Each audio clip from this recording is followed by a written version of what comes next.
Hi friends, అందరూ ఎలా ఉన్నారు? బాగున్నారా? నేనైతే చాలా బాగున్నాను. మీరు కూడా బాగున్నారు అనుకుంటున్నాను. ఇదైతే భీమవరంలో ఎస్ఆర్ షాపింగ్ మాల్ అయితే ఓపెన్ చేశారండి. ఉండి రోడ్లో బొంబాయి సీట్స్ ఆపోజిట్లో అయితే ఈ షాపింగ్ మాల్ అయితే ఉంటుంది.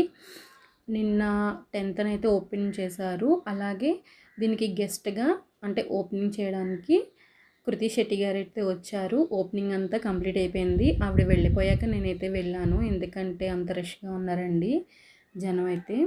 అలాగనే లోపలికైతే వెళ్ళాను. మంచి ఆఫర్స్ అయితే పెట్టారండి. కేజీ సేల్స్ కూడా పెట్టారు. అలాగే 49 రూపీస్‌కే చున్నీ అంటే కాటన్ చున్నీ చాలా బాగుందండి క్వాలిటీ. అలాగే 149, 150 అరౌండ్ టాప్స్ కూడా పెట్టారు. అలాగే లెగ్గిన్స్ కూడా 50 రూపీస్‌కి అయితే ఇచ్చారు. అలానే శారీస్ కూడా మంచి ఆఫర్స్ అయితే ఉన్నాయండి. కేజీ సేల్స్ క్వాలిటీ కూడా చాలా బాగుంది. మంచి రీజనబుల్ ప్రైజెస్లోనే ఉన్నాయండి. ఇంకా ఆఫర్స్ ఎక్కడుంటే ఆ లేడీస్ అక్కడే కదండి ఎక్కువ ఉంటారు. అందుకే ఇంత రష్గా ఉందండి. చాలా బాగున్నాయి.